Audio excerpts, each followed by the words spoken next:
بسم اللہ الرحمن الرحیم۔ السلام علیکم ناظرین۔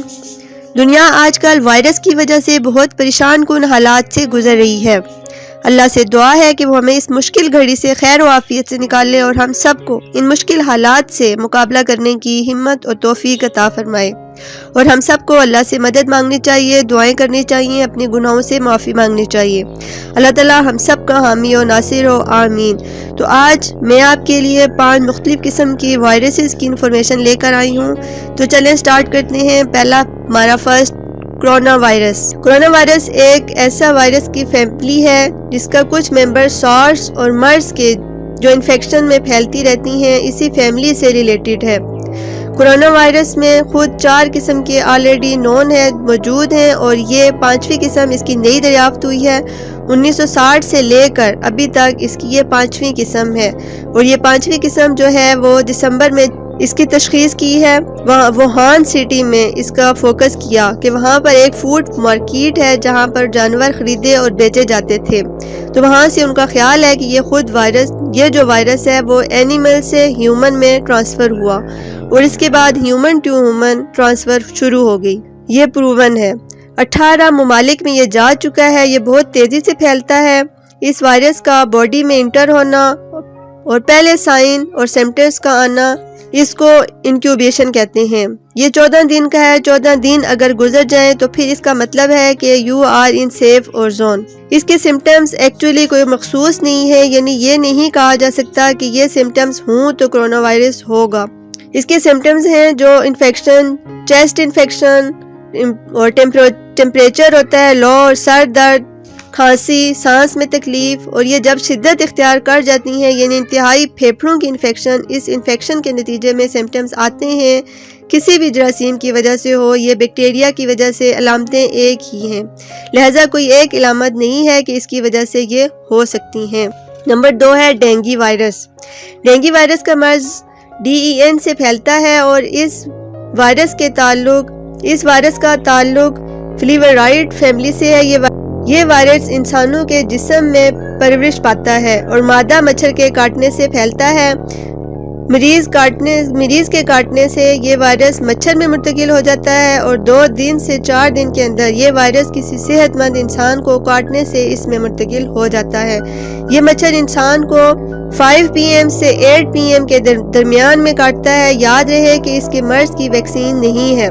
ڈینگی کا انفیکشن ایک تربیتی اور پیچیدہ بیماری ہے۔ یہ ایک ایسی بیماری ہے جس کے علاج کے لیے جس میں مختلف قسم کے اعضاء کی پیچیدگیاں شامل ہوں۔ اس بیماری کی جلد از جلد تشخیص ضروری ہے۔ ڈینگی وائرس کے انفیکشن کے بعد 3 پیچیدگیاں انسانی جسم میں شروع ہو جاتی ہیں، اور یہی پیچیدگیاں اگر کنٹرول نہ کی جائیں تو جان لیوا ثابت ہو سکتی ہیں۔ ڈی ہائیڈریشن یعنی جسم میں پانی کی کمی ہو جانا، آرگن امپیئرمنٹ یعنی جسم کے اعضاء کا درست فعل نہ سر انجام دینا، جسم میں درد اور شدید کمزوری کا احساس، اور شدید مستقل بخار۔ ڈینگی بخار کا علاج ڈینگی کی جلد از جلد تشخیص ان تینوں پیچیدگیوں کو مناسب طریقے سے کنٹرول کرتی ہے، جس سے مریض کی جان بچ سکتی ہے۔ ڈینگی کا مرض 3 مراحل پر مشتمل ہوتا ہے۔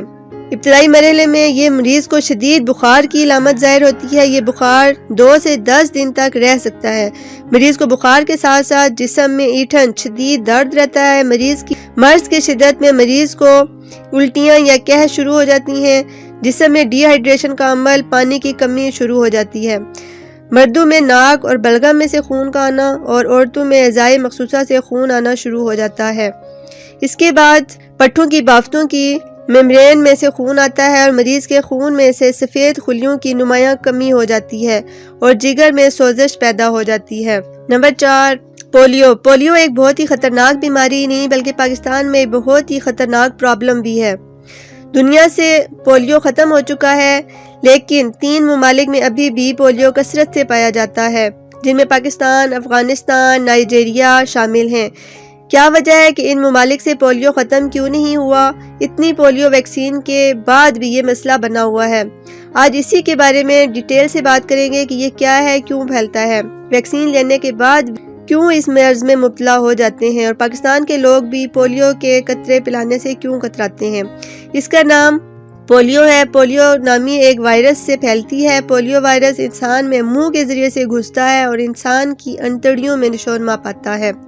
اس کے بعد یہ اپنی تعداد بڑھانے کے بعد ہمارے نروس سسٹم کو افیکٹ کرتا ہے، جس سے ہمارے نروس سسٹم جسم کے مسلز کو کنٹرول نہیں کر پاتے اور اسے مسلز ویک ہونا شروع ہو جاتے ہیں۔ جیسے اگر ہم اچانک کسی چیز سے ٹکراتے ہیں تو ہمیں بہت زیادہ درد محسوس ہوتا ہے۔ اصل میں اس درد کے دوران ہمارا نروس سسٹم پہلے ان سگنلز کو ریسیو کرتا ہے، انہیں برین تک پہنچاتا ہے اور برین پاؤں کو اس پین والی جگہ کو ہٹانے کا آرڈر جاری کرتا ہے، لیکن اس کے ساتھ ساتھ گروتھ فیکٹرز بھی ریلیز کرتا ہے، اور جو گروتھ فیکٹرز مسلز کو راحت دیتے ہیں اور ان کو ہیلدی رکھتے ہیں۔ اگر برین کا کمیونیکیشن سے مسلز کا ختم ہو جائے تو مسلز کچھ نہیں کر سکتے اور گروتھ فیکٹرز کے غیر موجودگی میں گروتھ بھی نہیں کریں گے، اور گروتھ فیکٹرز کے غیر موجودگی میں گرو بھی نہیں کرے گا۔ یہی کام پولیو وائرس بھی کرتا ہے نروس سسٹم کے ساتھ۔ وہ برین اینڈ مسلز کے درمیان کمیونیکیشن کٹ کر دیتا ہے، جس سے مسلز بڑھنا بند کر دیتے ہیں اور ویک ہو جاتے ہیں۔ آپ نے عموماً پولیو کے مریضوں میں دیکھا ہوگا کہ لیگز مسلز عام طور پر ڈیویلپ نہیں ہو پاتے، لیکن کچھ پولیو کے ٹائپس میں سانس لینے والے اور کھانے والے مسلز بھی افیکٹ ہوتے ہیں، جس کی وجہ سے پولیو کے مریضوں کو سانس لینے اور کھانے میں دشواری محسوس ہوتی ہے۔ ہمارے مسلز اگر ایک بار بیکار ہو جائے تو دوبارہ سے ٹھیک نہیں ہو سکتے، اس لیے پولیو سے جو مسلز خراب ہو جاتے ہیں وہ ریپیئر نہیں کیے جا سکتے، اس لیے اس کا علاج بھی ابھی تک نہیں ممکن ہوا، لیکن اس کے لیے ویکسین اویلیبل ہے۔ ویکسین ایسے کام کرتی ہے کہ پولیو وائرس جب باڈی میں جاتا ہے تو فوری ہی اس پر افیکٹ نہیں کرتا، بلکہ ہماری جسم کی فوج بہت دیر تک اس سے لڑتی رہتی ہے، اور اس لیے بہت سے لوگ پولیو وائرس کے جسم کے اندر جانے کے بعد بھی تندرست رہتے ہیں، کیونکہ ان کی قوت مدافعت بہت مضبوط ہوتی ہے اور ان لوگوں کی باڈی اس وائرس سے لڑنے کے لیے تیار ہوتی ہے۔ ایبولا وائرس ایک وائرل بیماری ہے، وبا کی طرح پھیلنے والی ڈیزیز ہے۔ ایبولا وائرس ایک ایسی مہلک بیماری ہے جس کا اگر علاج نہ ہو تو جان لیوا ہوتی ہے۔ ایبولا وائرس پہلی دفعہ 1976 میں یکے بعد دیگرے 2 دفعہ پھیلا تھا، پہلی دفعہ نزارہ میں اور جنوبی سوڈان اور دوسری دفعہ یمبوکو میں پھیلا تھا۔ 2014 سے 2016 میں جو پھیلا تھا اس کی شدت 1976 میں پہلی دفعہ پھیلنے سے زیادہ تھی۔ 2018 سے 2019 میں مشرقی DRC میں اس کا پھیلاؤ انتہائی پیچیدہ تھا، جو بہت بری طرح عوام کی صحت کو تباہ کر رہا تھا۔ ایبولا کا مریض جو اس کو علامت ظاہر ہونے کا دورانیہ 2 سے 21 دن تک ہوتا ہے، اور یہ تب تک کسی دوسرے انسان کو نہیں ہوتا جب تک اسے متاثر شخص کو ظاہر نہ ہو جائے۔ ایبولا کی موذی علامات میں بخار، سر درد، پٹھوں کا درد اور گلے کا خراب ہونا، بعد از یہ علامات الٹیوں، ڈائریا اور ریش میں بدل جاتی ہیں۔ ایبولا وائرس عام طور پر نکسیر کا بخار کہا جاتا ہے، یہ بہت زیادہ نایاب اور خطرناک ہوتا ہے۔ اگر انسان میں کوئی مہلک بیماری ہو، یہ وائرس انسان میں جنگلی جانوروں سے پھیلا ہے، مگر کسی انسان میں اگر پھیل جائے تو یہ آگے ایک انسان سے دوسرے انسان میں منتقل ہو جاتا ہے۔ ایبولا وائرس سے مرنے کا اندیشہ 50% ہوتا ہے۔ ماضی کے لحاظ سے اس دفعہ اس وائرس سے اموات کی شرح 25% سے 19% تک ہو سکتی ہے۔ اگر عوام تعاون کرے تو بآسانی اس کو کامیابی سے روکا جا سکتا ہے۔ اس کو اچھی طرح روکنے کے لیے ضروری بہتر انداز میں اس کی مدافعت کر سکے، جس میں کیس کے حوالے سے انفیکشن کی روک تھام اور کنٹرول کے طریقوں، نگرانی اور اس سے جڑے عمل کا معلوم کرنا، ایک اچھی لیبارٹری کا ہونا اور مخصوص اور وقار تدفین اور سماجی متحرک ویکسین جو ایبولا وائرس کے ختم کرنے اور مزید اقدامات کیے جائیں جو مدد دے کر ایبولا کو قابو کرنے کے لیے اور پھیلنے سے روکنے کے لیے۔ اگر ابتدا میں ہی بہتر طریقے سے علاج مہیا کیا جائے تو بچنے کے امکانات بڑھ جاتے ہیں، مگر فی الحال کوئی بھی ایسا علاج نہیں جو اس کو اثر کو مار سکے۔ حاملہ خواتین اور دودھ پلانے والی خواتین کو ایبولا وائرس ہو تو ان کو فوراً علاج اور احتیاط کی ضرورت ہوتی ہے۔ ڈینگو وائرس کے کیسز عید الاضحیٰ کی آمد پر بڑھ جاتے ہیں۔ ایسے موقع پر اس وائرس سے بچنے کے لیے خاص احتیاط کی ضرورت ہوتی ہے۔ یاد رکھیں کہ ڈینگو بخار چچڑی پسو کے کاٹنے سے پھیلتا ہے۔ جسے متاثرہ مویشی گائے، بکری، بکرا، اونٹ، بھیڑ، بیل یا دمبا سے چپک کر اس کے خون چوستا ہو۔ اس کے علاوہ یہ وائرس متاثرہ مویشی کی قربانی کے دوران یا بعد میں اس کے خون یا ٹشو کو ہاتھ لگانے سے یہ متاثرہ شخص کے خون میں جا سکتا ہے۔ متاثرہ شخص کے خون، سیال مادہ، عضو یا جسم کے کسی بھی حصے سے نکلنے والے مواد سے منتقل ہو سکتا ہے۔ متاثرہ مویشی کا گوشت بناتے یا دھوتے وقت دستانوں کا استعمال ضرور کریں۔ متاثرہ مویشی کا گوشت کھایا جا سکتا ہے مگر اچھی طرح پکانے کے بعد۔ ڈینگو وائرس کو زیادہ کس کو خطرہ ہے؟ چرواہا، قصائی، متاثرہ شخص کی قربت یا کوئی بھی شخص جس نے مویشی کو چھوا ہو۔ مویشیوں کے ساتھ کام کرنے والے مویشی کو خریدتے ہوئے یا خیال رکھتے ہوئے ہلکے رنگ کے پورے آستین والے آگے سے بند کپڑے اور جوتوں موزوں کے ساتھ پہنیں۔